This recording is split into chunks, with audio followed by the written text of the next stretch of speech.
Hello and welcome to the return of a tried and true staple of the Australian rugby palette. That is a Rugby Royal Rumble. We want to jump off the top rope on all the big talking points and put warring opinions in our very own RKO, Rugby Knowledge Outpouring. My name is Ando. I'll be your host for tonight, and it is my absolute pleasure to be introducing the other fighters in the Rugby Royal Rumble. First is the man with the mind of a machine who loves his rugby stats, the Queensland Reds, and his family in that order, Mitch Rev Evans. Mitch, it is a pleasure to be here with you, my friend. Ring a ding ding, you've got the king. Good to be on. Love it. Been a long time out, but keen to be back. Mate, we are all very excited to have you here. And the next man, sometimes referred to as the other Dale brother, tonight he's on his own, and therefore he's the smartest, most attractive, and most important member of Draft Rugby, Harry Dale. Thanks for having me, mate. It was a good battle beating Nelson down just to make the big fight. So happy to be in the main event. Yeah, pretty standard from him that he didn't even make the cutoff to even get to this point. So well done beating him out to reach the finals. And finally, last but not least, the man who very simply makes things happen and keeps me honest with my love affairs of arguably average rugby players. It is Mitch Foster. Mitch, how are you, my friend? Very good, very good. I think now that we've got the more attractive person from Pick and Drive Rugby on the pod, we should be right to get going. Look, the shots have been fired early, but don't worry. I'm pretty sure we'll be able to come back from this encounter. So we have a lot that we are going to be covering tonight. Thank you very much for getting involved so far. I just want to mention a couple of things, ladies and gentlemen. Firstly, to start with, we want to be making sure that you are getting involved all throughout this show. The whole point of the Rugby Royal Rumble is to be getting input and comments and questions and engagement from you, our fans, or rugby fans as a broad sense. One thing I'm going to put out there, if you're watching this on Twitter, just be aware that sometimes the Twitter comments are having a bit of issue getting through. So please feel free to jump onto YouTube and search for Pick and Drive Rugby, and you'll be able to get this up and your comments will definitely go through. But we do need to ask a bit of an obvious question. Rev, we have a wrestling theme. How the hell did we finally find a slot for you? Why do we have a wrestling theme? Like, help us out here, mate. It's pretty confusing. Yeah, so I guess just in terms of me getting on, there was finally a time that suited. The school terms finished, which we were just sort of talking about before, which is nice. But yeah, the wrestling theme, I actually think might have been the brainchild of Matt Durrant. I think he was, sort of grew up on that sort of 80s, 90s staples, a bit of Raw and SmackDown, all the good stuff. And we thought, well, we've got all these sort of differing rugby opinions jumping in, trying to get involved, trying to, I guess, fight it out to see who's got the best opinion, who's got the most knowledge, the most insight on rugby. And we thought these worlds collide so beautifully. So I think our first Rumble must have been early 2021, I want to say. I think there might have been around messages. And admittedly, I'd been listening to both your podcast and the Draft Rugby podcast. I thought, I am just sort of listening along, nodding my head, imagining I'm in part of the conversation. How can I actually make this all happen? So we got sort of talking, and I think the first one might have had all six of us. Yep, so, yeah. I think so. And it's a bit of a schmozzle. Now, unfortunately, like we've mentioned, Matt Durrant from Gold Digger Rugby can't be here. He's actually on a family holiday right now. But in his memory, we've kept his logo up on a shield in a corner because he is an integral member of the Royal Rumble. And we don't have Nelson, but let's move on quickly from that because we can. So what are we actually going to be doing tonight? Well, we have a few points that we're going to be covering. Firstly, what were for us the highlights and the lowlights of 2022 as rugby fans? To keep things simple and to the point, ladies and gentlemen, we are going to be focusing on 15s men's rugby. Okay. So if you want to cover a bit of sevens, bit of women's, jump back onto Mitch and Myers pod with Pick and Drive Rugby. We cover that in a bit more detail than some of the other ones, but tonight, men's 15s. Secondly, changes. What would you have loved to have seen turn out differently Keep singing, Ando. in Keep 2022? Nobody wants that, mate. Nobody wants that. And then thirdly, club and country alignment. Which players need to be playing in which positions for their clubs this season to best benefit the Wallabies before the Rugby World Cup? Finally, what are our hopes for 2023? And then the part that everybody loves, picking the 33-man Wallaby squad when we're not even in a year that the World Cup is going to be happening. So it's something that will frustrate many people, but bring joy to the eyes and hearts of many others. I can't wait to get involved. So first up, we will have Rev taking us on the highlights and the low points for the Wallabies in 2022. I think to get this started, I need to just go back to a little bit of the David Bowie singing from Ando there. And I want to put this out to the listeners. How much would you be willing to pay in a Patreon just for a weekly sing-along from Ando? We could be covering a whole host of artists there, because I think that was just a snippet, just a small taste of what a maybe $20 entry could get you on a weekly basis. For our high points and low points, if you're in Queensland and you're thinking of roller coasters, one might tend to think of Dream World or Movie World or any number of theme parks on the Gold Coast. But to me, 2022, I'm thinking Wallabies and I think roller coasters. We had some really high highs, some really low lows. We had some tough wins, some really gritty losses. We had, I think, sometimes we were dominant. Maybe not the full 80, but some moments I'm sure we'll get to where we were dominant for massive chunks of a match. And then times where we got completely smoked and looked like a tier 2 or 3 nation. So there was really everything in between. So I'm really keen to pass it over to Harry and see what was a highlight for you in amongst all the multitude of things that occurred in 2022. Yeah, thanks, mate. It was an absolute roller coaster, as you said, and just so many close games. It just seemed like every single week you were waiting on the edge of your seat until the very last minute. But there was one big highlight for me, and that was the man that we all fell in love with once he made his Wallabies debut, and that's obviously Marky Mark Nawaqanitawase.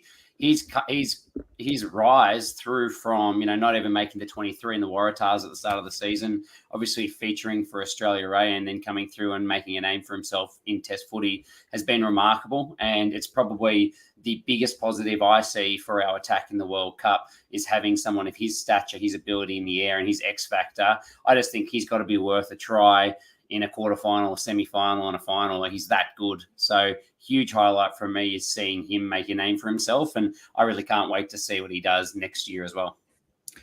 I think borderline his best highlight was still that photo of the boat start of the year in January, when he was just making his way into a lot of rugby fans' girlfriends' screensavers. He was looking pretty bloody good out there in the harbour.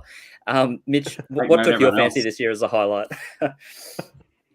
I said on our pod, on our 2022 review, that the highlight was that game down in Melbourne, the first Bledisloe. But I'll change things up for the Rumble, and I'll say that the highlight for the Wallabies for me this year was the first game against the Springboks in Perth, I think it was. We got that victory, which I don't think, me personally, I wasn't expecting us to perform as well as we did. I've got a lot of family from the in-law side that are South African, and I was getting some pretty nasty messages coming through, particularly after that dive by Nick White and some of the sort of things that were going on off the ball. But we kept on there, and we ended up grinding them out, and we won quite convincingly in the end. So for me, that was probably our most dominant performance this year for the Wallabies. And if we had sort of kept that momentum going, we're probably looking at a much better end of 2022. But it has, as you said before, Rev, been a bit of a roller coaster and up and down week in, week out. So that was the highlight for me. I'll just, before I get to Ando, because I want to hear from everyone, but Jason Sherman's got in touch through YouTube and said, just going back to our comment before, that we might need to pay people to listen. And I've got a decent bit of pride. I might actually get to that point. I could be convinced if I feel like the masses need to hear a few songs. I've been a bit into Arctic Monkeys recently. And very nice. If I could go to you, what's your highlight before we start to delve into the muck of the year? Look, for me, the highlight's the first game against South Africa, and the Marika Korombete tackle on Makazola Mapimpi. That, in a small segment, a couple of seconds within the game, was just a thing that got me up, like literally got me up off my seat, just kind of fist pumping in the air. It was incredible, made the highlight reels all over the world. And it just showed what rugby can do in its excitement and its ability to get eyes on the game. And so we need more people like Marika, and I can't wait to see him get more involved this year. And I think he recently got sort of the fan vote for the Wallaby of the Year. I think 98% of that is from that tackle alone. And it was a fantastic tackle. I went and rewatched some of the Stan highlights recently, and I went through that one quite a few times.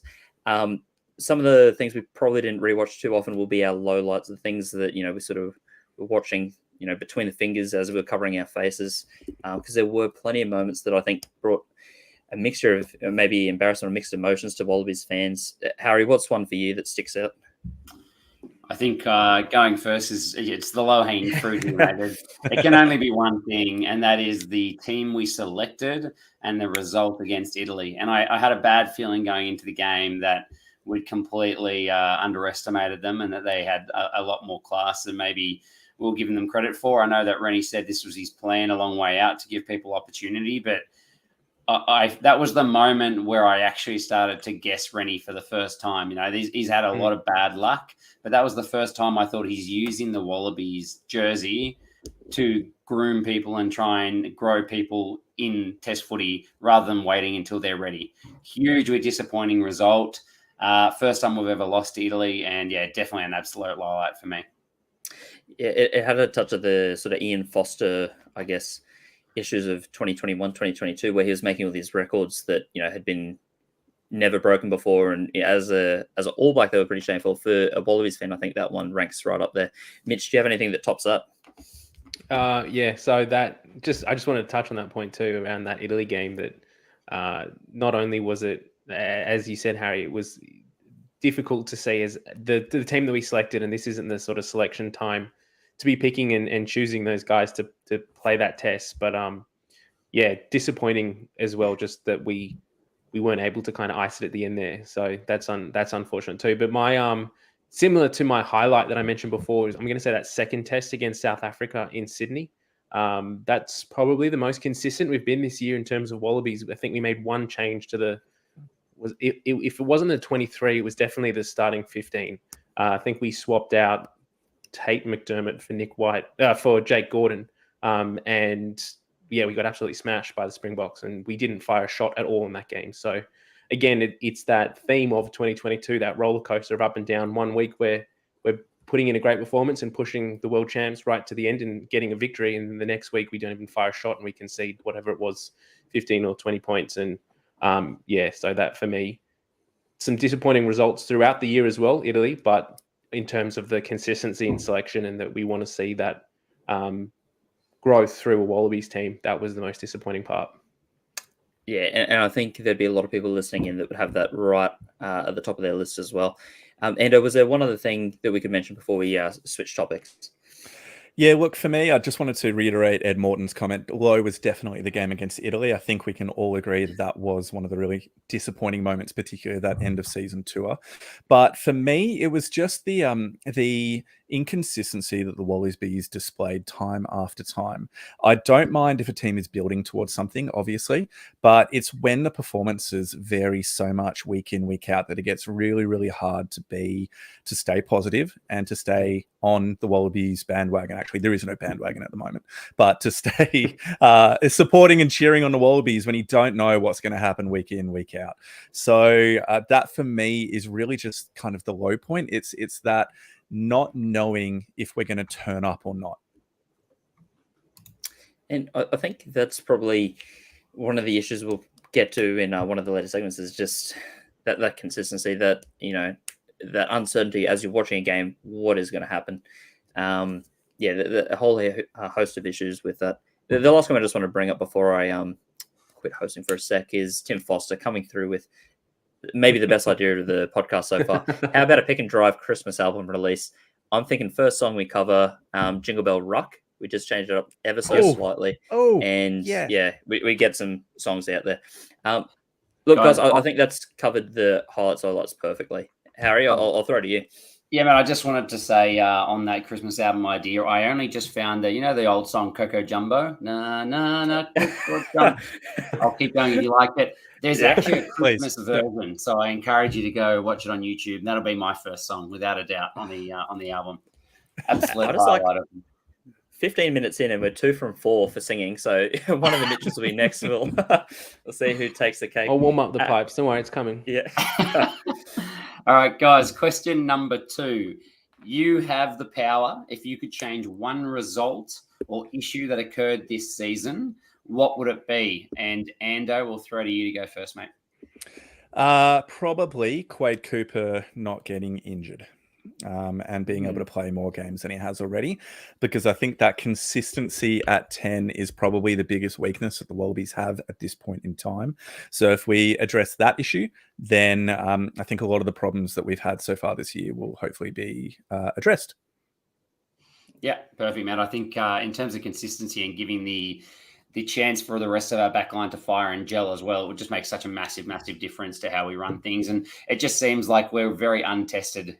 He's obviously going to be the first choice of the World Cup, and we really don't know how he plays with the current backline. So, yeah, huge one there for sure. And Mitch, how about yourself? I'll go with a result that I'd like to change, and I'll go with that one in Sydney that was my low light for the year. I think if we had got that victory over the Springboks a second time in Sydney, we would have pushed for, and if we could have even got a bonus point win, we'd probably win the rugby champs. So that's a massive thing for this Australian team, considering the injuries that we got later on and how we ended up playing against the All Blacks when we did get to them. I think if we had been able to go into that first test in Melbourne, that first Bledisloe, with 2 victories against the Springboks, that probably is enough mentally to potentially get us over the line in that really tight test right at the end there. I mean, take Ronell out of it. That was just a crazy decision, and we've all spoken about that at length, but again, it comes down to our ability and the team's ability to ice those big moments, and the inconsistency in and out in selection this year.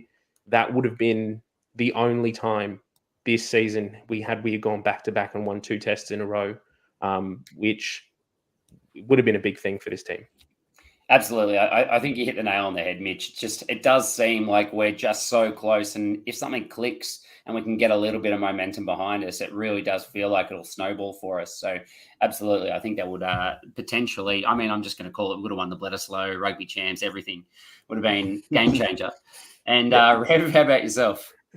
Mine's really selfish, but for me, the second test against England, all I wanted there was, the Wallabies to get the win for a whole heap of reasons. The first one being our record against Eddie Jones had been so terrible all through the Chaka era. We hadn't won up until that match before.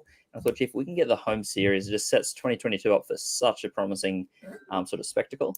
And then I guess more selfishly was we were away for a family weekend, and all of my wife's family were there, and they are not rugby fans, but we'd won the week before. I thought, get around the couch, we'll get it on early, we'll have dinner, it'll be perfect, we'll get the drinks ready. And 30 minutes in, I think we were 19-0 down, hadn't looked close to scoring. We were just completely blown off the park. And literally by half-time, I was the only one left in the room. Everyone had just walked out. It was such a terrible, terrible match. So to me, not just for the Wallabies trajectory, but also just for, gaining a few extra fans in the family, that match really, was a downside for me. And if we could have won that, I feel like that changes the year quite a bit. And also on that point of like the personal effects of that game for everyone on this call, probably apart from you, Rev, because you were in Queensland, but just not at the game. But I was up there, had a flight cancelled the night before and had to end up driving 16 hours to get up to get the press pass for that game. And I know that Nelson also had a 12-hour, 13-hour trip of does he go, does he not? Ended up that's a highlight of 2022. Actually, we should have been all the way to the game. Like that was the great. effort, the amount of effort that people made to get to that test, thinking that the Wallabies were going to win it, and put in a great performance. So we all got there and saw them basically completely outplayed by England. Was really disappointing. It is pretty cool when the Wallabies go well, how all of a sudden everyone through work Monday to Friday all of a sudden are talking about the Wallabies and the rugby union and how we're up. And true to form, we managed to kind of keep them interested for 1 week. I've actually learned a lot in 2022. And my takeaway is whenever we have a really bad loss, that's when I'm going to gather everyone together to try and get them in for the next week, because sure enough, we're going to go into an absolutely massive belter of a game the next week, and everyone's actually going to tune into the right game. So that's what I've learned. Well, hopefully that works for you. But in 2023 with the World Cup, one big loss and we're out. So let's hope we can get rid of that. All right, over to you, Endo. Awesome. Well, I'll just quickly jump on for a moment and go through some of the fan questions that have come in. So Jason is pretty critical of Rennie on the Italy game. He didn't exactly have a lot of choice. Some key guys needed resting, but largely he didn't have a lot of better options. Yeah, I think there's something to be said for that, particularly with, the horror injury toll. Rev, off the top of your head, can you think of how many injuries and like we had across this season? I think it was 43 separate injuries or something like that to around 30. Mid-30s number of players. So it was insane. Yeah, and so when you have that many injuries and players like James Slipper needed a rest, he's played so many minutes this season, and considering his age and the role that he's had, he definitely needed a rest. The player who I think, and what I might do, Harry, just throw this over to you. Do you think Hooper should have had a rest in that Italy game, considering he'd only just come back from a sabbatical? You took the words right out of my mouth. I thought he didn't have a lot of choices, but he had more choices than what he chose. I think this idea of completely changing the side was where he made the mistake. Absolutely, players like Slipper deserved a rest, but it was just the wide sweeping changes. There's no way Hooper should have had a break. There's no way. That leadership needed to be on the field, and he should have started without a doubt. Yep. Jason also mentions he thinks that we were commenting on the inability of the Wallabies to finish games is why we need to finish with White. It'll be interesting when we get to our squad later on to see what the scrum half combination is, because that's one that is a really contentious area that is rarely containing measured opinion. It's usually a lot of hatred, usually a lot of state loyalty. So we'll see how that one goes. I know what Jason will say, and his answer will be, but if we're finishing with White, who do we start then? And that throws open that can of worms of, do we go with Tate or do we go with Jake Gordon? Sorry. And even we have seen at times this year, even with Tate McDermott, if he's having a bad night, he's having a horrendous night. And I don't know if we can afford to do that from a international standpoint. If he's not throwing passes to hand and the back line's going backwards with poor delivery, can we really afford to then pull him quickly for White with then no backup option on the bench? No cover. Yep. Another interesting question came in from Sheepy asking, do we need to warm up the bagpipes there? Seeing as I'm probably the one that's had the most experience with bagpipes with the school that I'm at, maybe I should get them out. They're over in the corner. Yeah, I'll pull that card, so I won't be singing. But Ando, if you can get the bagpipes out, that'd be I'll great. do that. Thanks, for us all. Thank you. Yeah. Okay, cool. Ladies and gentlemen, we are going to move on to the third part of our evening, which is the club and country alignment, where players should be playing. So for this point, it's a pretty interesting dilemma that the Super Rugby coaches find themselves in. They obviously have the needs of their own clubs and jobs, which are very much in the forefront of their minds. But there is undoubtedly going to be some pressure coming down from on high from Dave Rennie and RA saying that certain players need to be played in certain positions. So to start with, we're going to begin with the Reds. And Rev, that means I have to throw this one to you. Okay. So the Reds have a few players that it's going to be pretty interesting to see where they line up for the Reds this season. The three names that I'm going to put out there, and I want to hear your opinion on, are Hunter Paisami, Jordan Petaia, and Jock Campbell.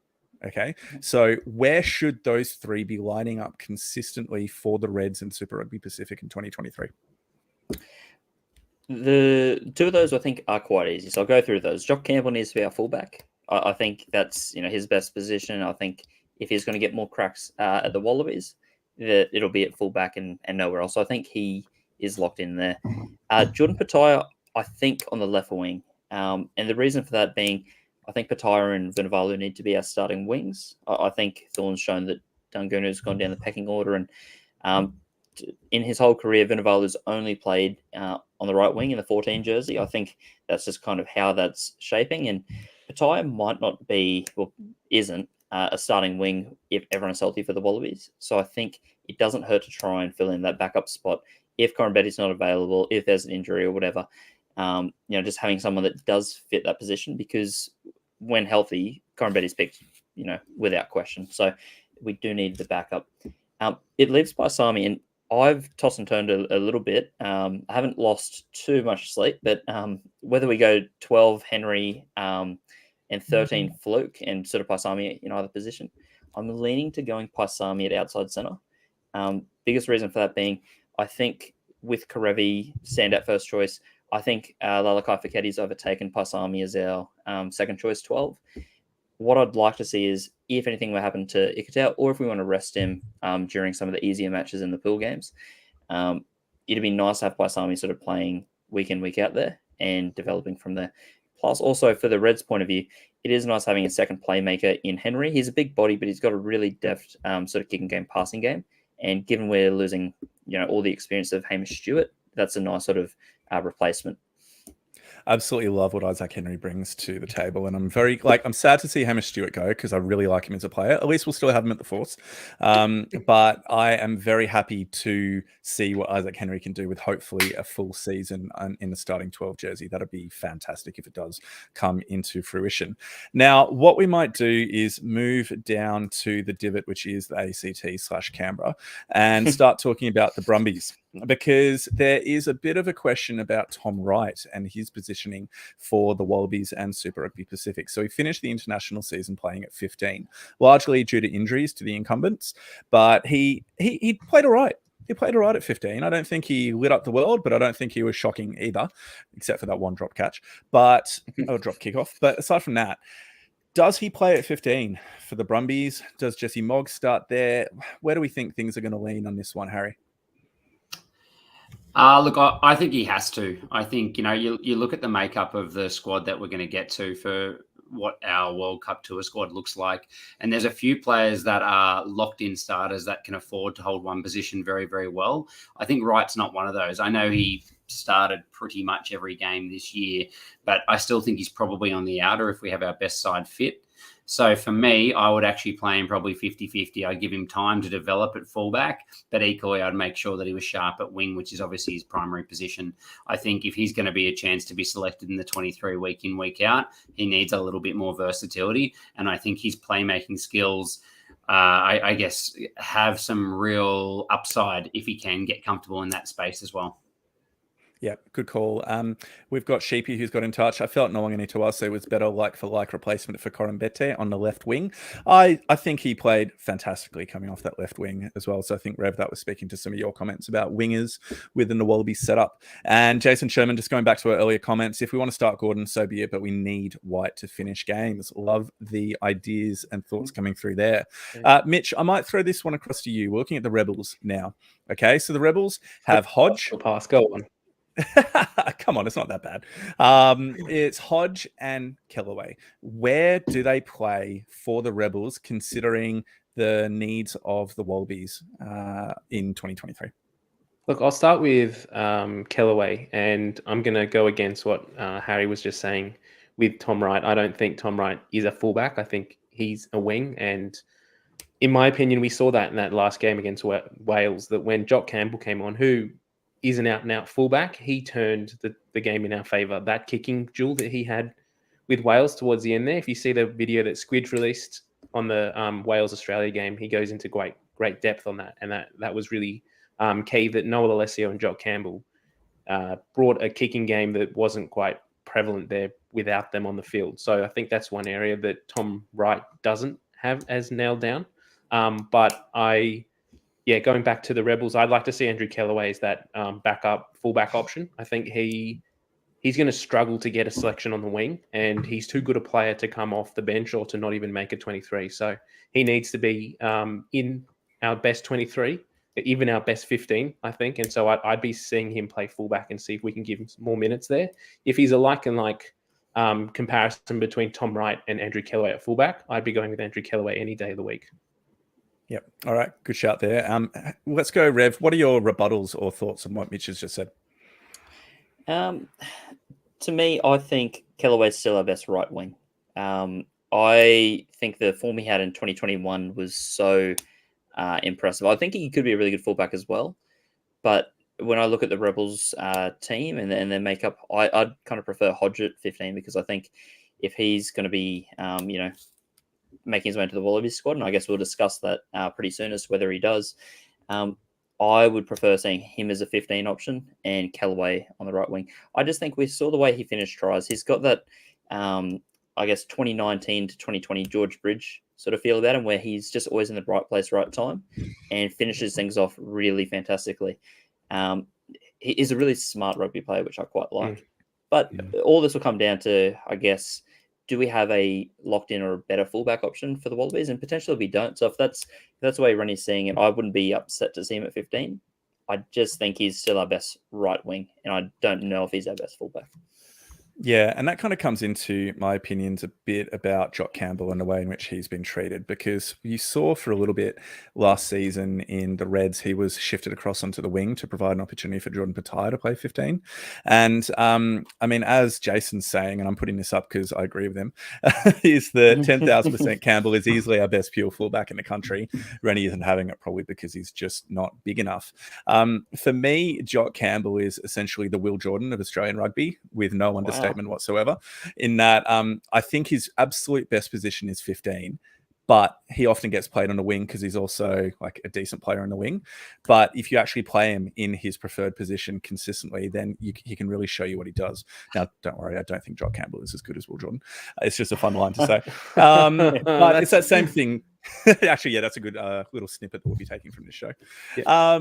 But yeah, it really speaks to the challenges that are ahead in that relationship between RA and the Super Rugby sides, because there's a lot of factors which are coming into play. I might just quickly say Ed Morton has jumped in. Callaway should definitely be fullback. I think it gives him better opportunities. And what was up with Hodge? He got played a lot less than you would have thought as well. So, and that's one area we didn't actually speak about Hodge, and maybe we can in a moment. But I wouldn't be surprised if, come the first game of the World Cup, we see Korobetti on the left wing, Mark Nwangani-Dewasi on the right wing, with Andrew Callaway at fullback. I don't think that is a horrible shout.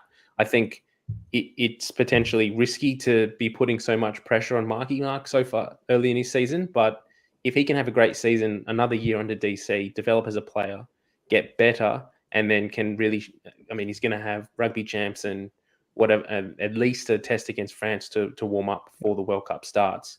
With those amount of game minutes under his belt, who knows where he could be? And he could be pushing for that starting spot, pushing Tom Wright out, pushing Andrew Callaway out of that wing spot. So let's just hope that he has a big 2023. Why don't we hold that conversation about particular players and positions for the Rugby World Cup? And we might just finish this part of our conversation with this comment from Sheepy. We all know they're going to choose Banks at fullback, though. So on that note, why don't I hand across to Mitch now for our next section, which is going to be going through the changes required for a successful 2023. All right, so we've already sort of spoken about what was the highlights and the lowlights of 2022 from a Wallabies perspective. We might start this conversation first on a Super Rugby Pacific level, and just I'll start with Harry. Harry, what do you think would be the biggest change required for a successful 2023 from Australian super sides? To play better against Kiwi opposition. No, I think probably the biggest thing is just the depth of the squad. I think that's where we get exposed the most in Super Rugby. It's that our top 15, top 23 are generally very competitive, but midway through the season, when these squads have been really tested out, I feel like that's where we really fall away. So I think the squad development through the off season, so hopefully some of the younger guys coming through are a little bit more comfortable in their positions, in their roles in these sides, will make a massive difference. Hopefully that way it's a little bit more seamless, as we do have to dig deep with a few of the injuries. And obviously we're starting from a pretty low base when it comes to injuries for the start of Super Rugby next year as well. So yeah, that's probably it for me. Rev, it has been sort of spoken about in the media a little bit that Dave Rennie wants his Wallabies players particularly to rest some games this year in Super Rugby Pacific. How do you foresee that affecting the wider squads for the Australian teams, and what overall impact do you think that will have on the success of the Australian teams in 2023 in Super Rugby Pacific? Well, the Western Force are probably licking their lips like, whew, none of our players are getting rested. Nice, we've got a full season. No, I think there are a lot of pros to it, and we're probably taking a bit of a leaf out of the New Zealand playbook because they've been doing this for probably the last better part of a decade, where it comes to a crunch time, they're just making sure that All Blacks get plenty of rest. I think it's really down to who we choose to get rested.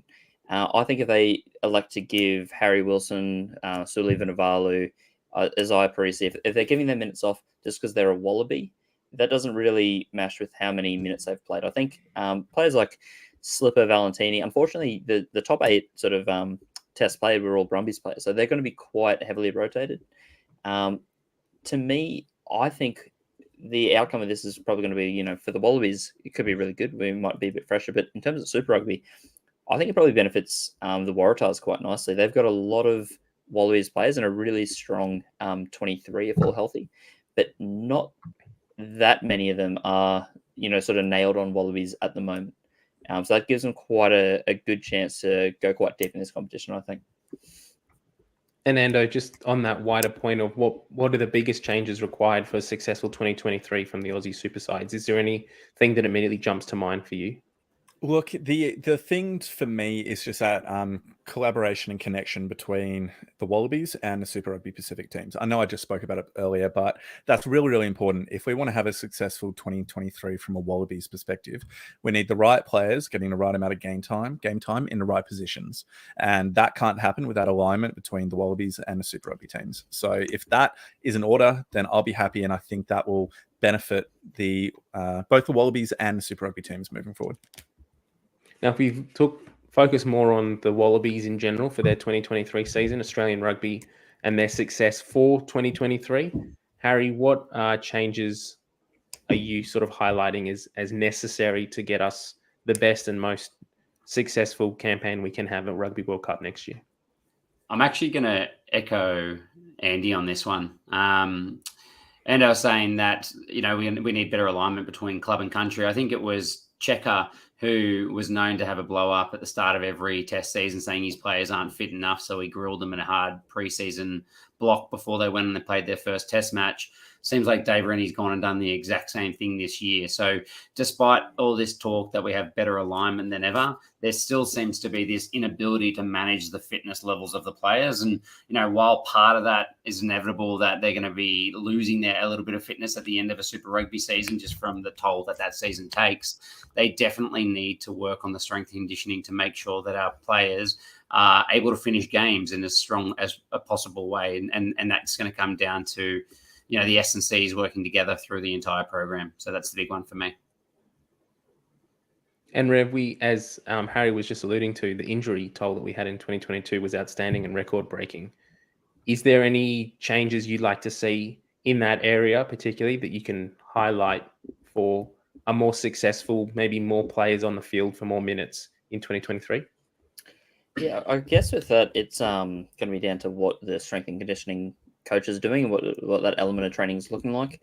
I've seen comments saying how the Crusaders nearly lead the pack in terms of the least amount of contact per week. So that'll be interesting to see their success and how that goes in terms of a grueling sort of contact week.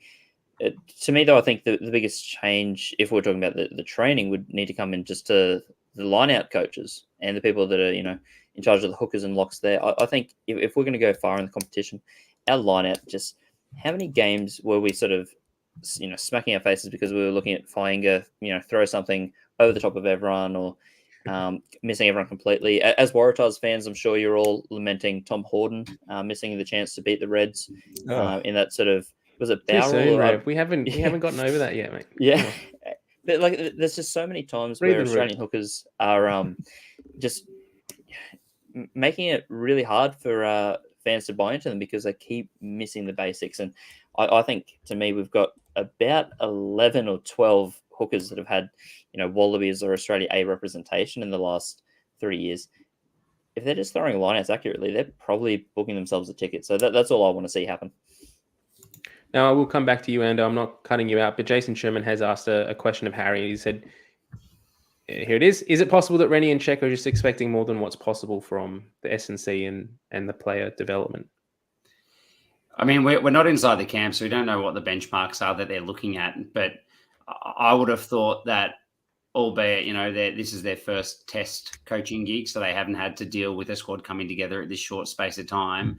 I would have thought that they had the information from their S&Cs and past experience coaching, that they know where a player's fitness can be at the back end of a season. They've all coached Super Rugby sides, teams overseas as well. So, yeah, I don't think so. I think that they're always going to drop off a little bit, but clearly something is missing for them to both have been so vocal about it. Interesting. Cool. I think we have to comment on here, mate. No, sorry, we have to comment on this. Tars are the number one from Flipbook Musker, not top 4 next season. Absolutely love the enthusiasm. Majority rules, 3 Tars fans to 1 Reds fan. I will say, as a Tars fan, we're not doing a Super Rugby preview for next year. That will come January 2023. But it is worrying to think that we all teams in Super Rugby Pacific this year are going up against a Crusaders team who are farewelling Scott Robinson. So that will be a big year, and will be interesting to see if anyone can get a victory against them. Now you're going to ask me something, Mitch. Do we need to? I mean, I really don't care. But you I was going to say, what changes would you like to see for a successful 2023 for the Wallabies? For the Wallabies, look, for the Wallabies, I think it's got to be the determination of whether or not Lolosio is the number 2 and who our top 3 hookers are. You get those 2 things sorted, then I think the Wallabies look a lot better moving forward. We got to stop playing a merry-go-round of player positioning. I think Rennie's had enough time now to see the players that are available to him and know what they're like. So, I really think that sort out who the backup number 10 is, or who the second and third number 10s are, and as well as who's behind Parecki in the hooking options. Yep, I'll say my piece, and then we'll move on to the next part. And I think Rev's going to drive us through that. But I'll echo what you're saying there, Ando. I think 2023, for it to be successful, we need to have as least amount of injuries as possible. And that's something we have spoken about. But I also think just continuity of selection. If we can pick our best 23 and get an idea of who they are, and not continue to test players, like, say what you will about Ben Donaldson getting his test debut this year. Was it necessary? Is he going to feature for the Wallabies in 2023? Most likely not. If we've got Bernard Foley, Quade Cooper, and Noah Alessio all fit, Ben Donaldson doesn't even feature. So you can say that he's using the players that he's got available at the time, but at the same time, he's sort of still searching for what that answer is to who is our best fly half. And I don't think he's got an answer yet. So if we can just pick our best 23 and stick with them as much as possible without, injuries aside, I think that's going to put us in good stead to sort of go deep into the World Cup next year. I'll finish things off there for 2023. I think we all sit here and say that we want to have as successful a season as possible. I'm going to call it out now. We're going to bring home the Bledisloe next year, and we're going to at least get to the final weekend of Rugby World Cup 2023. But let's dive into our 33-man squad. Rev, you're driving this one. Love it. Big shout out first to Ando, who turned my sort of scrap heap PowerPoint into something that looks quite respectable. So hopefully that's coming up for those that are watching along. If you are listening to this as a podcast, please if you don't want to see the visuals, the video will be accessible, and it probably does firstly give a bit of credence to the effort Ando put into this, but also just makes it a bit easy to visualize some of the selections, because we are going to go through quite a suite of options. There's about 70 players that we've shortlisted, and we're just going to pick our 33-man World Cup squad with a number of selections in each position based off typically what other countries have done and what Australia has done at World Cups, but also leaning a little bit into, I guess, the strengths or weaknesses that we possess. So we are going to start it off with the props. What better spot to start? As well documented, first player picked in any team is the tight head. Second player picked is the reserve tight head. And we could probably go through and nail those 2 down, but we've got quite a little bevy of options here between Slipper, CO, Bell, Gibbon and Johnson Holmes, Robertson, Alalatoa, Taniela Tupou, Poni Famasuli, and Sam Talakai. There's 10 Wallaby props, with Harry Johnson Holmes being the only one that hasn't featured under Rennie just yet, but did get the solo cap in 2019 against South Africa. So we've got quite a nice group of players there. Harry, I'll throw to you. let's just lock in some of the obvious ones. Who is definitely going to the Rugby World Cup if healthy? Yeah, I think the obvious ones are going to be Slipper and Bell at loose head, and Alan Alatoa and Taniela Tupou on tight head. I don't think that their timeline for Tupou's Achilles injury is going to be a problem. So I'd lock those 4 in, which leaves us with 2 more spots. Love it. Now, I'm not the wizard behind this. If some green sort of rings come across them, then that's great. If not, nah, unfortunately, we can't on StreamYard, but I'll be getting things ready at the end, so we have the full list ready to go once we get through the team. Love it. So hopefully everyone watching and listening along is more switched on than me and can keep track of 33 names. So those 4 locked in. Mitch, who would you add to that list? Who would be in your next rung of props that needs to go there as a backup? I'm going to throw Harry Johnson-Holmes in there. I think he was unlucky with injury this year, but he was definitely ahead of some of the other options we've got there, Gibbon, Talakai. You could argue Farmasili as well.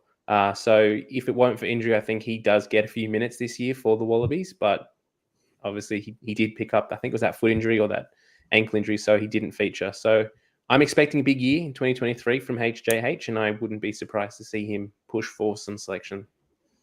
Nicely done.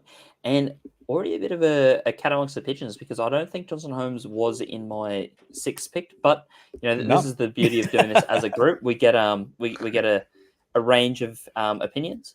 So I'm going to presume, is he going as a tight head in your view, Mitch? Well, he's versatile. He's shown that he can play both, but I think at the moment he is packing down at tight head. So we'll pick that as his primary option. So, Ando, I guess with that in mind, who would be the 6th prop? Who else is joining this illustrious crew on a plane to France? So just run me through who we've got so far, please. Slipper. Oh, come on. Circle it, mate. Slipper, Bell, Aren't you running this? Alatoa, Tupou, and Harry Johnson-Holmes. So we've got our 2 loose heads. We've got 2 tight heads. We haven't used an overseas pick yet. We're kind of in need of a loose head prop.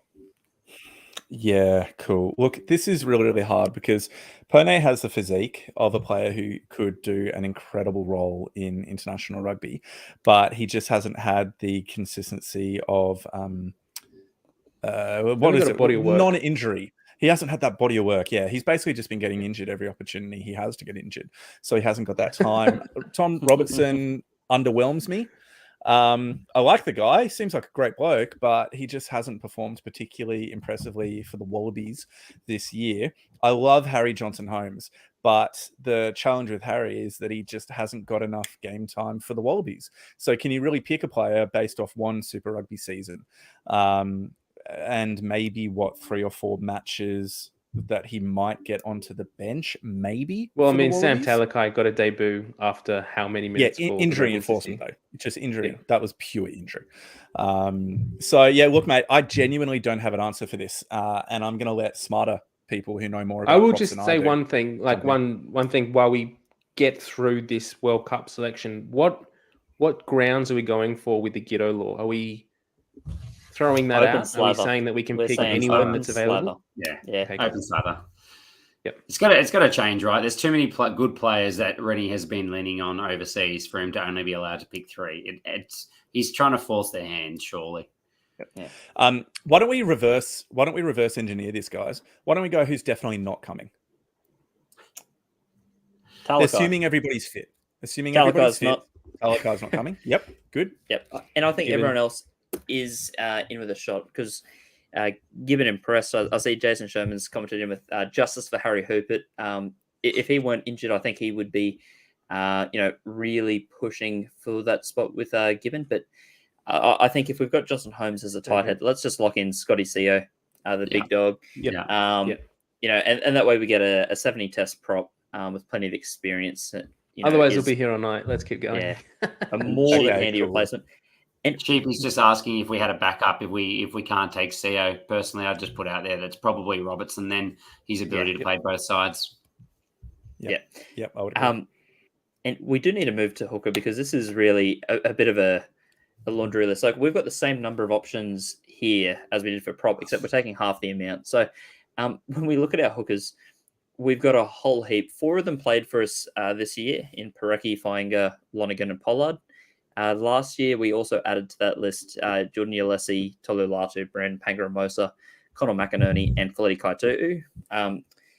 The latter two of those getting their debuts that year. We've also included Alex Murphy, who's just made the transition to the Rebels, despite appearing in this list with his Reds jersey on proudly.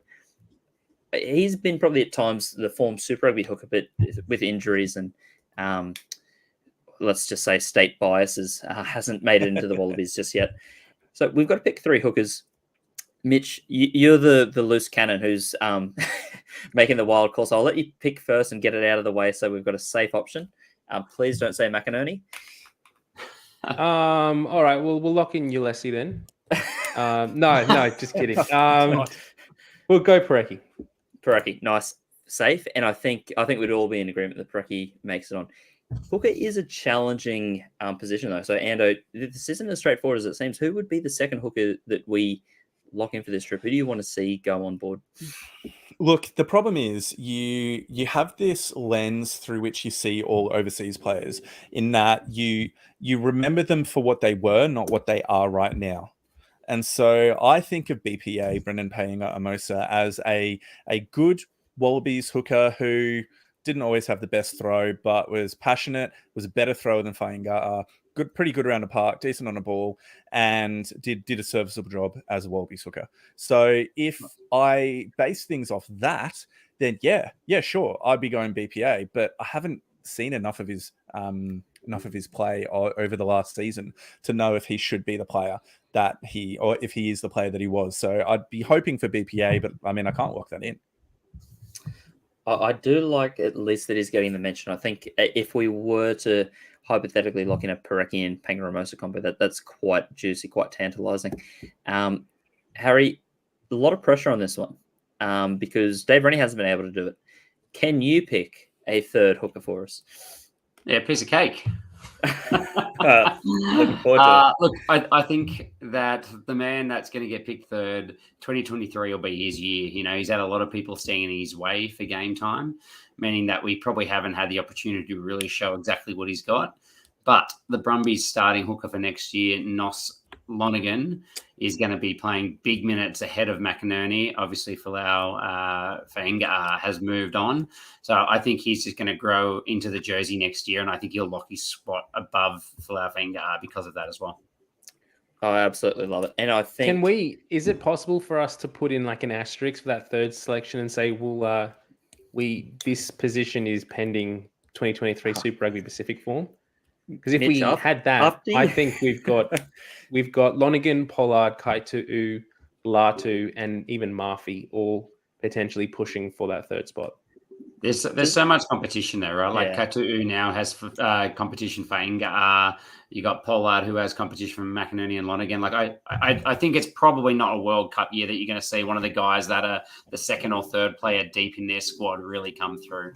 I think it's probably going to settle down a little bit because of that. And Mitch, just so you know, because you picked Harry Johnson-Holmes, every position that we pick now has an asterisk. So that's it goes without saying. Look, I really like those picks. I think Parecki, Pangaromosa, and Lonergan. And the best thing for Lonergan is he saved his best performance for the last sort of 10 minutes of the Wallaby season, which I think a lot of Aussie fans, not just for rugby, for all sports, really live off that short memory, that recency bias, and that's going to go a long way if he can sort of continue that throughout the 2023 Super Rugby season. The locks I'm really interested in. Let's just pause on that, if you don't mind, Rev. We just have a whole bunch of comments that have come through, which I'm seeing, so I thought it'd be really great to track through them. I've got a couple that I wanted to throw to you, Rev, if that's okay. I'm taking over for a moment. Go for it. But Tim Foster, I'd leave Tupou if he has a form like this year when he's back from injury. And then a guy called Chris Foster. Who are these Fosters that keep popping up everywhere? What has happened to Tupou? He seemed to be uninterested and way off his game this year. Would you agree with that sentiment, Rev, as a Reds fan? What do you think is going on within the form of Taniela Tupou? I do think he was off his game. I think, unfortunately for him, he's been asked to play 78 minutes every week. When you look at how Thorns played between him, Nongor, and Fodawaika, there's been really quite a lot of time to sort of drilled into Tupou. And he could see that it was taking a bit of an effect, not just physically, but also just how he was approaching some games. The other thing, and this is, more of an aesthetic issue. I've got no problem with it. But similar for Lucanio Am, the fact that they chew gum throughout the match, it makes them look like they just could not give a shit that they're out there. So that's to me probably like the optics for a lot of people is you see him out there getting ready to pack down for a scrum. You see him chewing. You're like, oh, that doesn't look, overly sort of fixated onto the match. But, as sort of has been proven, gum is great for that sort of, retention of focus, but also if he's on board with Duncan Chubb and that is interesting. That's an interesting sort of point that you've raised there. Now, I do wonder if Rugby World Cup 2023 follows the same sort of structure that the Women's World Cup this year had, where all of the players had to wear mouth guards because they were wearing the smart mouth guards, and it was compulsory because it tracks concussions. So if World Rugby goes down that path, that could potentially throw out Tupou's game if he's being forced to wear mouth guards and he hasn't worn one for however long he's been a professional player for. Maybe the gun's holding him back. I would just say on his form as well, we've got to remember he had a baby mid-season, I think, didn't he, this year? Yep. And I think with the exception of Rev, pretty much every player seems to be a bit distracted and drop the ball a little bit after having a baby. So I kind of give him a bit of a pass because of that. Rev, I might just quickly track through some of the other comments and hand it back over to you for the locks. So Andrew Iwai, it's a shame Fainga'a can't throw. His on-field work is much better than Parecki.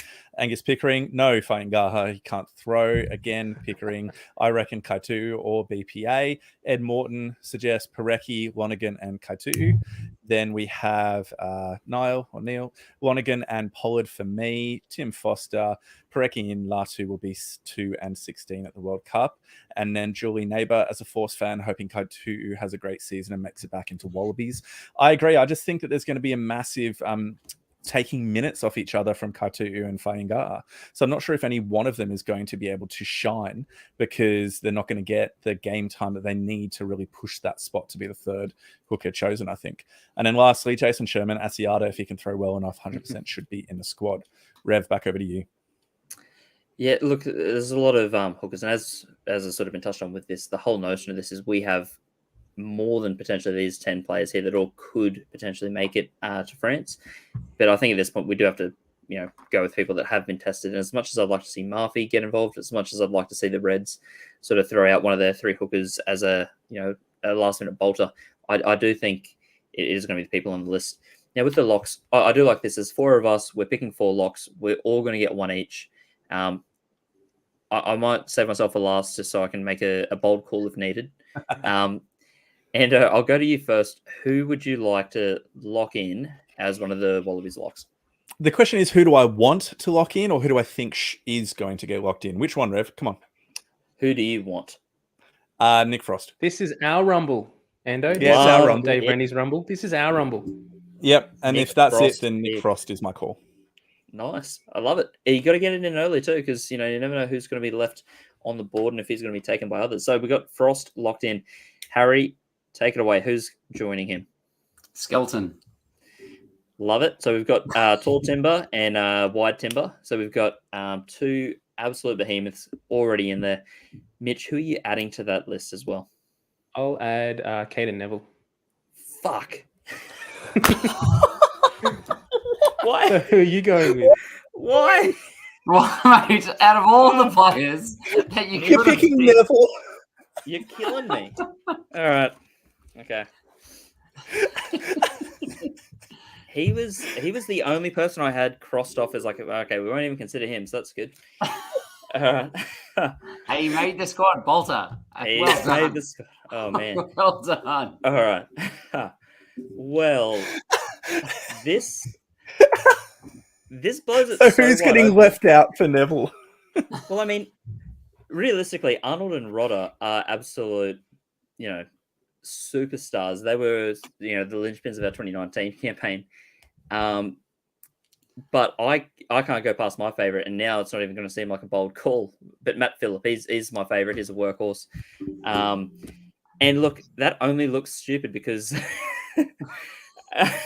we don't have Rodder or Arnold. But oh my god, that lineup is so bad. I love the chaos of having Neville thrown in there.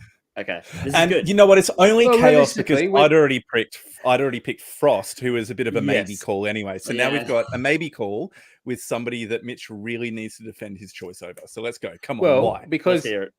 if we're realistically, I mean, I know we are talking around no Ghetto law, but Arnold's not getting selected if we do have even 6 options for the Ghetto law in this World Cup squad. So we cross him out in that regards. Isaac Rodder Isn't didn't he?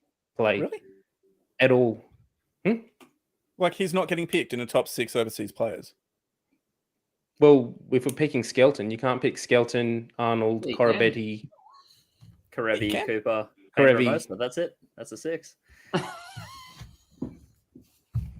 I still don't think he Mitch- gets picked. Mitch, we'll So I think- let you renege on Neville if you would like. If you would like to take him off the table. No, stand put- by it, man. I kind of love it. No, I just think that if we're going off form this year, we haven't seen Rodder play for the Wallabies this year. We haven't actually seen him play for an Australian Super Rugby side yet. So we're now going on a performance of Neville, who I thought, yeah, he had injuries, but he performed well for the Wallabies when he got his minutes. So we're now relying on Rodder to have a really big season in Super Rugby Pacific this year to justify that selection. We're now looking at Neville, who has had minutes in Wallabies camp, is part of the setup. He comes from the Brumbies, so he already knows the calls and the setups that Dan McKellar has been performing. In my mind, Rodder's an outside chance. That's Yeah, look, right. It's fair And enough. plus, he plays And- for the Western Force, so Well, I was going to shout out Julian A because we have a few comments in here, and hers was about Kai too. But I do want the Force represented in the World Cup squad. I think Rodder's a great chance of doing that.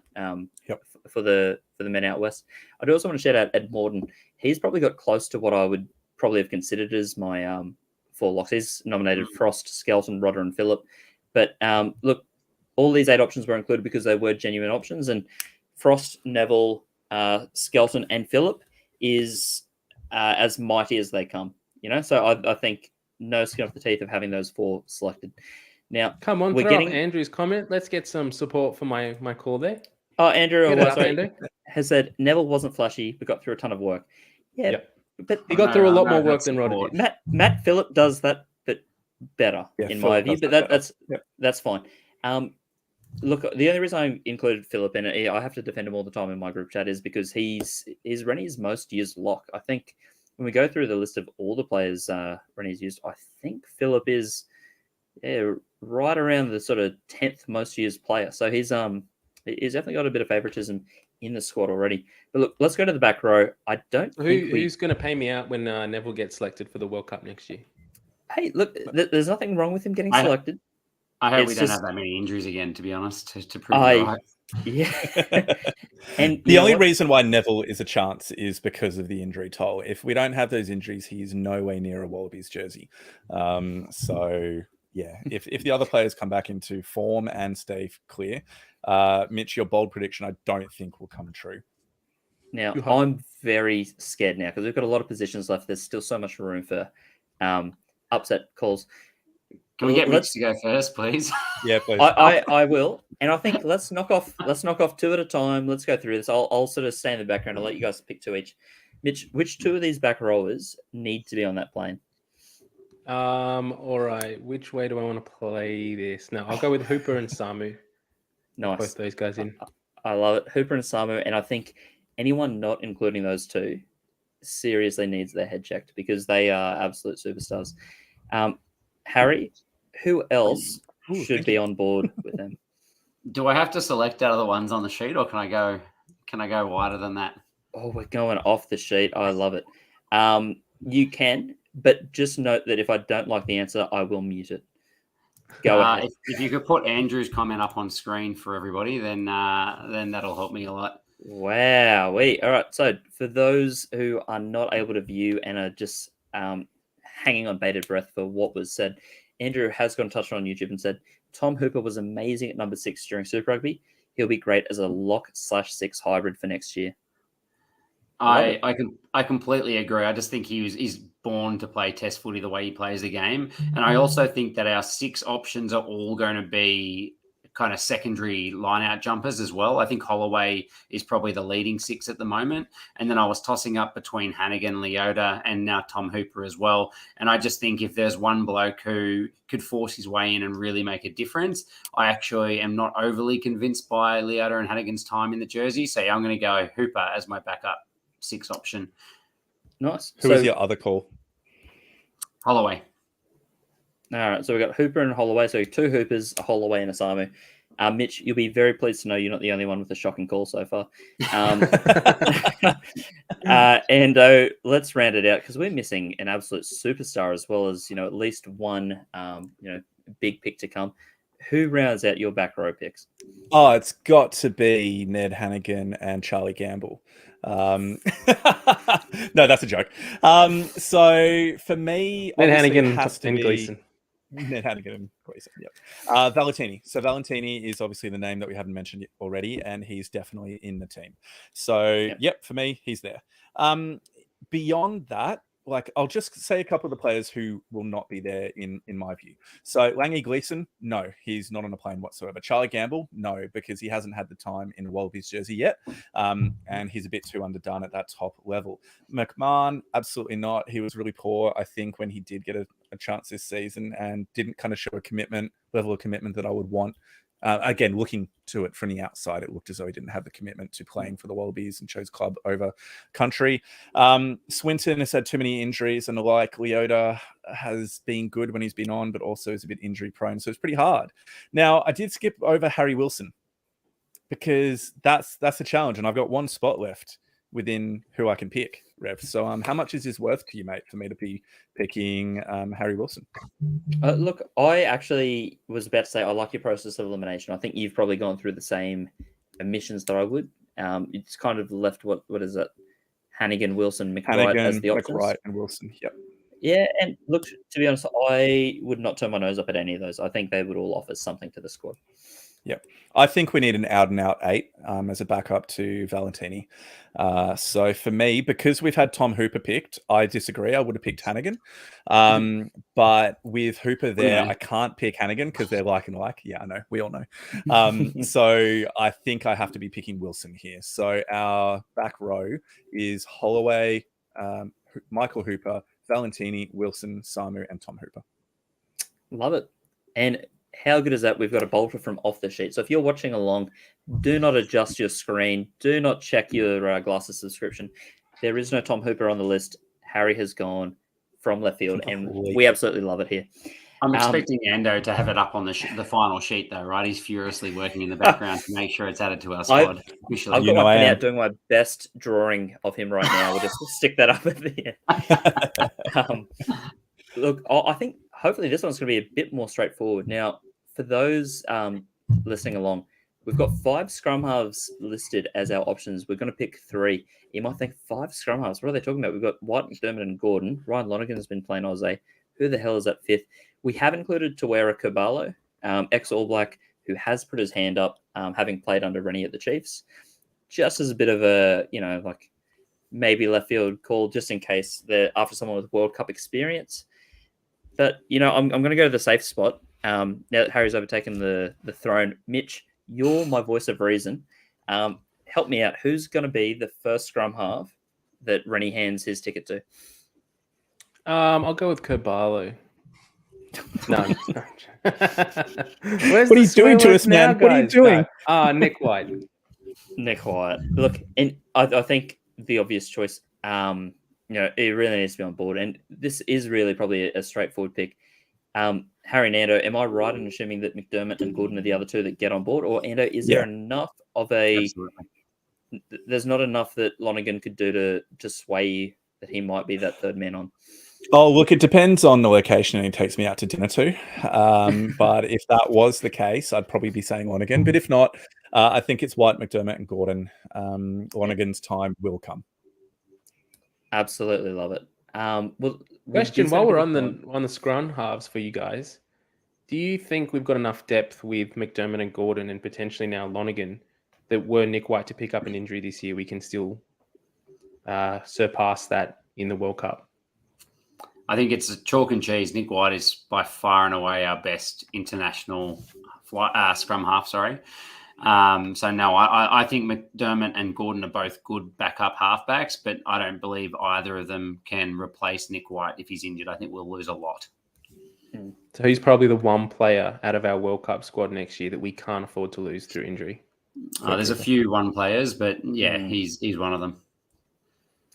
Yeah, he's in the top 5 most important players for the Wallabies, I think. So he would be a massive loss, despite us having a really settled combo. Like in Rennie's tenure, we have only used 3 scrum halves, which is really miraculous, I think, given the rest of the squad rotations. If we have a look to fly halves now, because we do have maybe more debate in this section, we're only going to take 2. Rennie's employed 5 different fly halves this year, and Quade Cooper, Bernard Foley, Noah Lolesio, James O'Connor, and Ben Donaldson.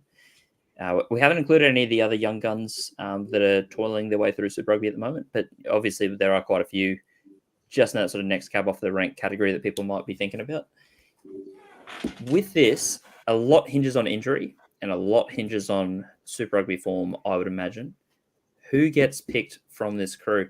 And I want to give first option to you. Who gets picked?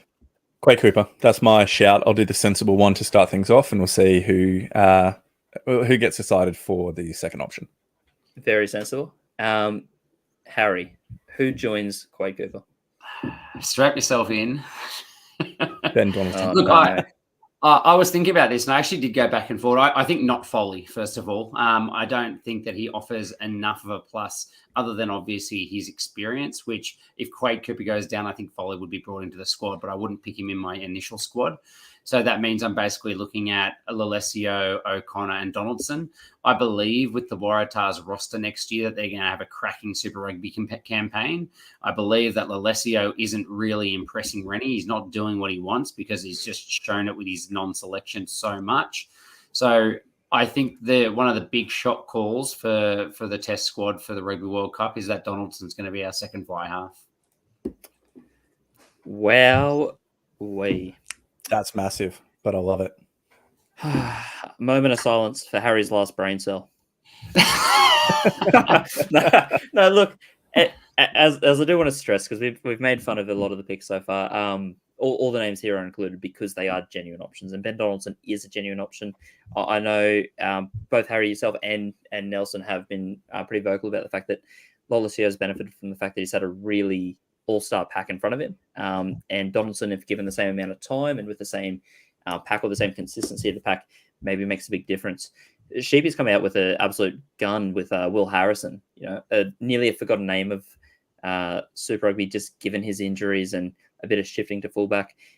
There's a whole heap of potential options coming through. We haven't mentioned Tane Edmed.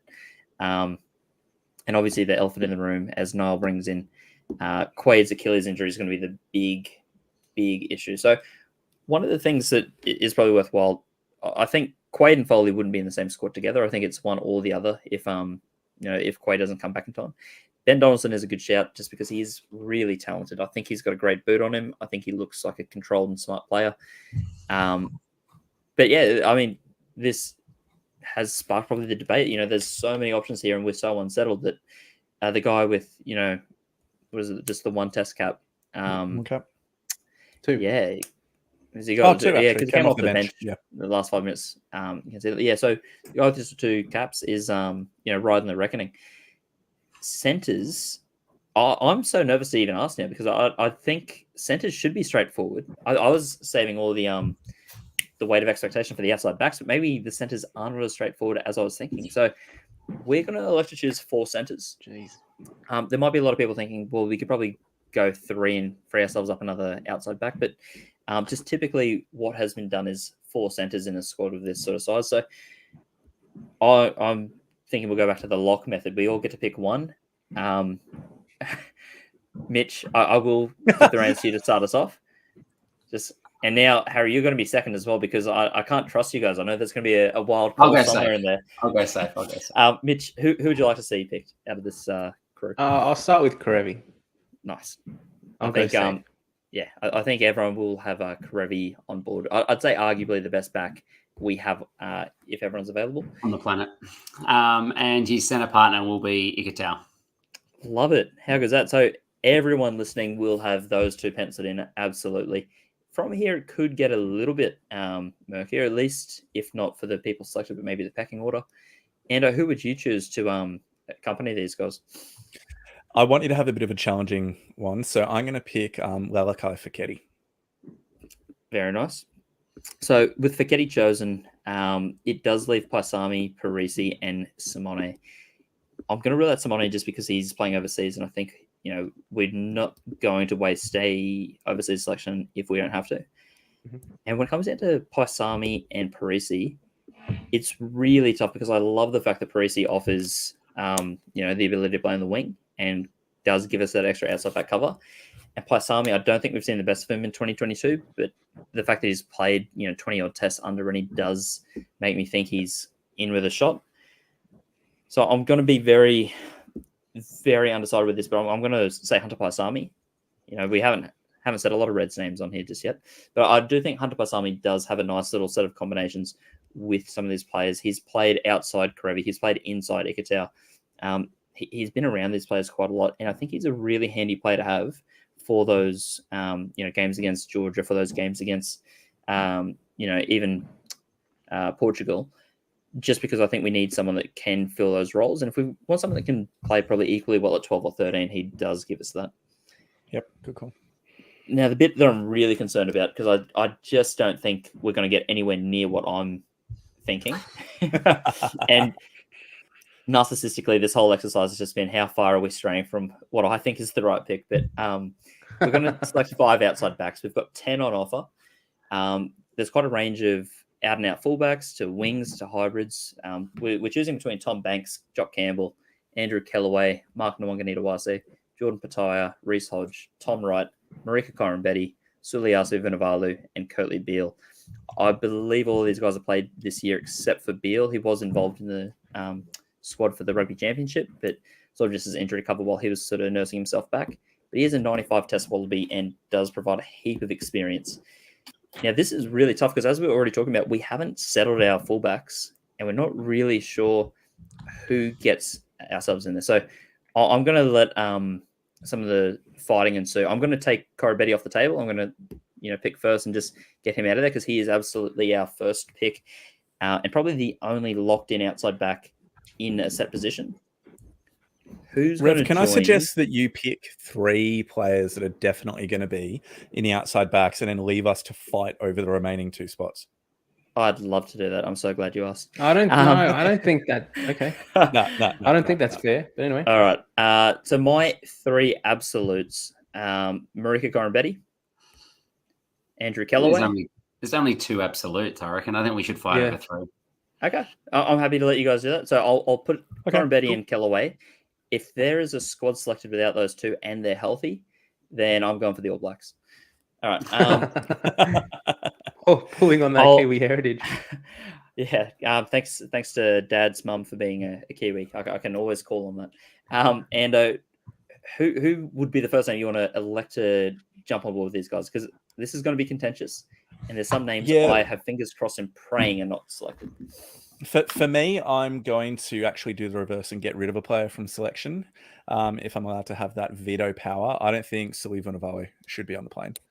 I don't think he's shown enough so far in the opportunities he's had, both for Australia A, for the Wallabies, and just also for the Reds. So I don't think at this point where we are, even with a decent Super Rugby Pacific season, I don't think he's going to be there. Very fair call. So Vunivalu is off the table. There still leaves 7 players to squeeze into 3 positions. Is there anyone that Mitch or Harry that you would like to veto as well? You just don't think they should be. I think Banks is out of the picture at the moment. I don't think he's going to get picked purely because he is a Giteau Law pick at the moment and not being based in Australia. If RA does push Rennie to have, even if it is 6, I don't think even then he's in our top 6. Harry, are you fine with that? Were you going to pick Banks? Oh, look, I think if we were making the selections on, we could make whatever choices, then I think it's probably an argument either way. But to be honest, I just think it makes it a bit more contentious that I was going to rule out Jock Campbell because I don't think that he has enough experience at fullback in test level to push himself up. I think I'd rather Kellaway start above him there. I would have rather Banks. And to be honest, with Hodge's form and how he's saved us so many times, I'd probably rather Hodge at this point in their career as well. Had Campbell been given another 12 months of test match footy, probably would have jumped in for me, but not for next year. Why don't we lock in Hodge then as one of the options? Yep, words out of my mouth. I think Hodge should be one of those 5. So we've got Hodge, Corambetti, and Kellaway. It makes it very tough with I was Banks actually and going to Campbell say, and I was going to make my choice, Curtly Beale, and I think he might. And I'm happy to be proved wrong in 2023, but I do think that he could be a better option as a utility back than Hodge. Very bold. I think that could foresee that coming up. So I'd be picking Beale over Hodge at the moment. If Hodge doesn't have a massive 2023 for the Rebels. But I actually think the reverse is true, that it's actually Beale who needs the massive 2023 in order to force his way into the squad. Hodge is the incumbent utility back, and he offers so much there, as almost like a Samu in the back row is Hodge for the back line. And so in my mind, it's not whether Hodge proves himself, it's whether Beale absolutely lights up Super Rugby Pacific. And if he does, then yeah, he might well take Hodge's utility spot. If he doesn't, then I don't see Beale making it. Well, look, I think from a bit of consensus at the moment, it seems like Corambetti, Kellaway, and Hodge are in. It really leaves, based off these sort of picks, a toss-up between Wright, Nwanganitawase, and Pataya for those last 2. I think that's probably our big debate here, and I'm very keen to see where it goes. We've got a Brumby, a Tara, and a Red. We've got hot form, mixed form, and very fluctuating form, and different amounts of versatility. So, Ando, I'll go to you. You've been a voice of reason. Who out of those 3 do you want to see in there? Yeah, but what does Ando have to do if Nwanganitawase makes his squad? No, that wasn't me. That was Red. Right? I've got to shout. But he has to be picked at fullback. If he's the starting fullback to make the squad at any point in the Rugby World Cup, then I owe Craig a beer, and I'll happily pay it. But yeah, it does need to be that. He's been trying to shift the goalpost a little bit. I think he changed it at one point to, if Mark can spell wallabies, I'll buy him a beer. So there's been a whole lot of movement there. If he's a starting fullback at any point, but it does leave it wide open. And out of those 3, who would you like to join Kellaway, Corambetti, and Hodge? Okay, if we're taking Banks and Campbell out of the equation, which is pretty crazy in my mind, but if we are, because we only have 5 spots, then look, I kind of just can't go past Wright, because he's had so much game time this season, and I think he's one of those players that can be a bit of a game breaker. But I guess you can say that about all of them. Oh God, this is hard. Okay, after having said that, Nwanganitawase, he's picked. He's in. Wow. Yeah, I'll just say on Tom Wright being a game breaker, how many games has Tom Wright won us for the Wallabies? Like off the top himself? Of my head, I can't remember. I would say none. How many times has Beale pulled something out of his butt I'd say and won us the a win game? against the win against the All Blacks, when he scored that cracking try in the first sort of few minutes. That's nearly. Yeah, but nearly that scoring a try in the first few minutes doesn't necessarily win you a test match. Curtly Beale's, how many times has he scored a try in the last minute or 2 of games? Like Wales, how many times has he done that against Wales? So just food for thought there. Well, we've already strayed from what I'd like, so I'm gonna leave the last pick. Harry, take it home. We've got Corambetti, Nwanganitawase, Kellaway, and Hodge. Who joins them? It is kind of between Pataya and Wright. If you want to stray outside those parameters, go for it. I can't, not again. Look, I'm going to go Tom Wright. I think in my eyes, you pick one off Pataya or Nwanganitawase. There, you're kind of X factor, risky young player, and I think Marky Mark has just performed way too well. So for that reason, I think you need someone that's more solid and controlled. And I know that Tom Wright does have his brain farts at times, but I think he's probably your established Wallaby outside back that needs to be in that squad. Love it. And Angus with a comment from YouTube, Pataya is out. You can't pick on potential. Yep. That's very much in tune with a lot of what Craig has been saying as well. And I think a lot of his sort of exchanges with me has been based on that sort of discussion of Pataya versus Nwangani. And look, it's really hard to argue. I think out of all the new wingers to have been trialled under Rennie this year, Nwangani has done the best job of it. He's clearly blown Vunivalu out the water. And I think his form so far has been really quite nice and I guess opportune because it's come at the perfect timing. Now we've picked our squad. No doubt people listening have forgotten half of it because there's been just about 40 minutes trying to get through the banter around it. But Ando has summarized it into a table. Let's have a look. How's our squad looking? Oh my God, the asterisk next to Pangaromosa. How could I forget? Asterisk next to Neville as well. I should put one there. And Hooper. Tom Hooper, that is. Let's go through because there is a really... How many asterisks are we including? Every section has an asterisk nearly. Donaldson has an asterisk. Maybe scrum half's the only one that doesn't really have an asterisk next to it. There's a lot going on. To recap the squad, because it is a lengthy squad, and for those that have listened through 90 minutes of chat, thank you very much. The props selected: James Slipper, Scott Seo, Angus Bell, Harry Johnson-Holmes, Alan Alatoa, Tani Alatupo. Big force to be reckoned with there. The hookers: Dave Parecki, Lockie Lonergan, and Brandon Pangaromosa. The locks: Will Skelton, Matt Phillip, Nick Frost, and Caden Neville. The back row: Jed Holloway, Michael Hooper, Rob Valentini. We've got Harry Wilson, Pete Samu, and Tom Hooper as well. We've just had a comment come in. You do need to speak to. Well, I'll answer that, Simon. And thanks for tuning in from the Philippines. But in my mind, you need to play some minutes for the Wallabies in 2022 to be a shout for selection in a World Cup in 2023. So, when's the last time Rodder played for? Except if you're Beal. Yep. Yeah. He didn't make the squad. Or Harry Johnson-Holmes, who hasn't. But you know what? That's fine. We've picked it. It's done. And we're all on board. Ando has written this in permanent ink, so the name is etched. The scrum halves, we've elected, no surprises: Nick White, Tate McDermott, Jake Gordon. The fly halves: Quade Cooper and Ben Donaldson. The centres: Samu Karevi, Len Ikitau, Hunter Paisami, and Lalakai Feketi. Again, probably no real surprises there. And then the outside backs: Andrew Kellaway, Mark Nwangani-Dawase, Reece Hodge, Tom Wright, and Marika Conan-Betty. That is a all-star 33. I think there'll be people that agree with a lot of it. I think there'll be people that hate parts of it. And I think that's awesome that there's so many people that we've got up for debate. 70 names, literally 70 names that were typed up. And there's probably people arguing for each and every one of them. So awesome to be able to go through that and get some ideas out there. And, it's probably not a squad that any one of us would have selected, but to get that sort of combined thoughts is really cool. So how are we feeling about that squad? We're happy with that? Mitch, is that sort of ticking the boxes for you? Yep, I'm happy with that.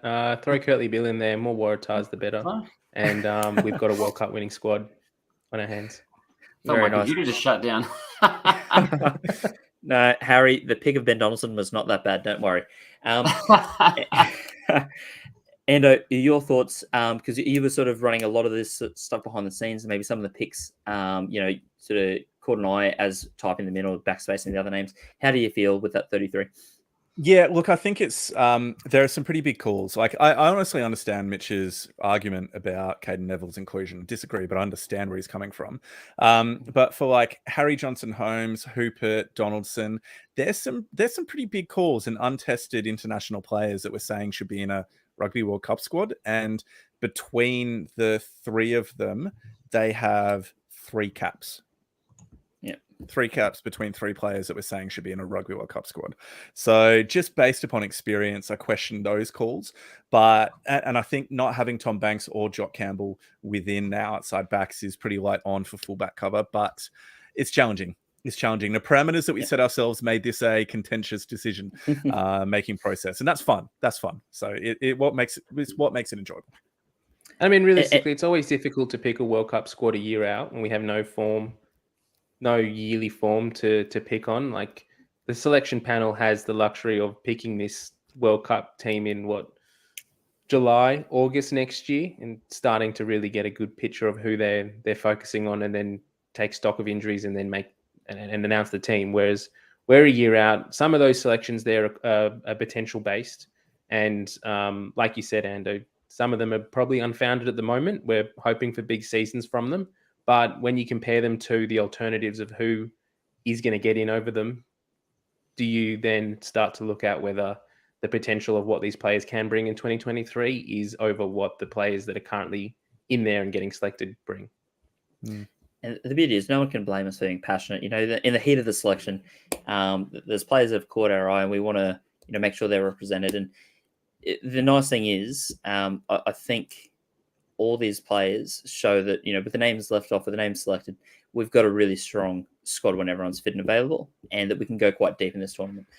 Harry, your connection looks like it's back up. What are your takeaways from that final squad? Are you happy with it as a consensus? And who are you picking as your co-selector if you had to choose someone in future to pick alongside? I want to be challenged as a co-selector, so I'm going to pick Mitch. Nice, good option.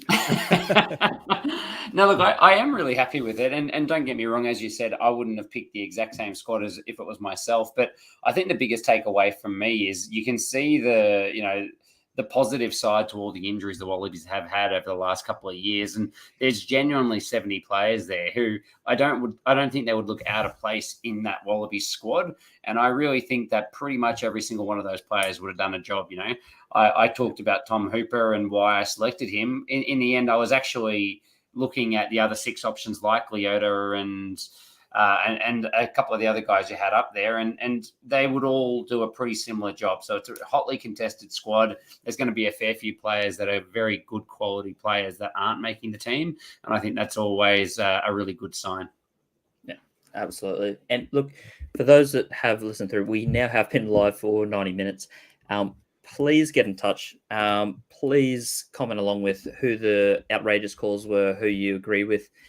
Maybe there's someone that you're like, wow, everything they said made sense. I love them. Maybe there's someone's like, wow, I want to have a beer with this person. And let us know why it's me. Let us know. It's me. And look, I think there's probably just enough characters on Twitter. Maybe you need to send a DM, but in the comments, let us know your 33-man squad. Let us know if there's just a few changes, who you'd swap in and out, because all this is generating great discussion. I think, as we touched on at the very start, the highlights, the low points, there's so much variance for the Wallabies, but the one thing that is really consistent is there is a lot of chatter.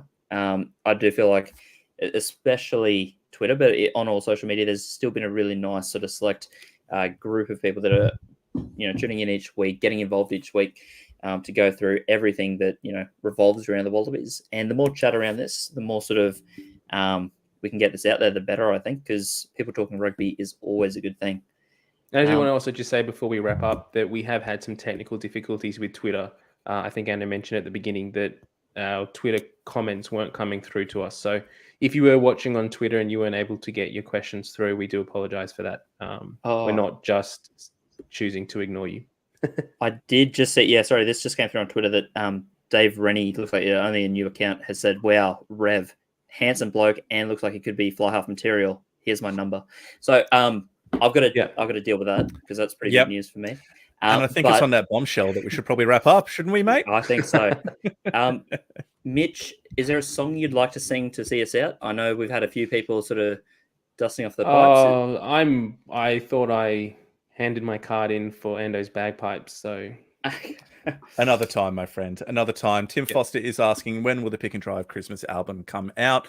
That is a great question. We'll have to think about that one. But ladies and gentlemen, it has been an absolute pleasure to be with you tonight. Thank you so much for your involvement, for your support, and for your listens. This is definitely the last Royal Rumble for 2022.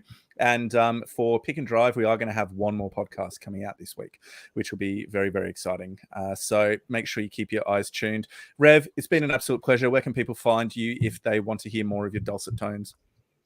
Not super vocal at the moment. I'll try and get some previous stuff out next year, but please get in touch on Twitter. Absolutely love it.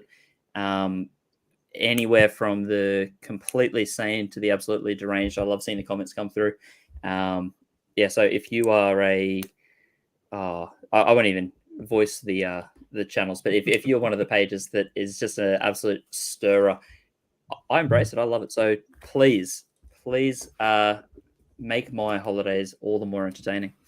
And you can find him at Rugby Fixation on Twitter. And Harry, where would people find you if they want to hear more from you, mate?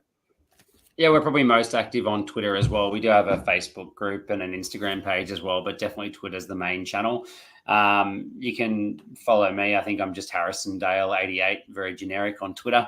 But Draft Rugby is probably where we put most of our good stuff out as well. And we're probably not doing any more podcasts or anything this year. We'll be gearing up for the Super Rugby preseason, which is always huge for us. So we've started putting together a bit of a plan for that. And my highlight podcast of the year for Draft Rugby is always the New Hot Shit podcast, talking about all the young players and just basically getting excited for the start of the year. So that'll probably be the next big podcast from us.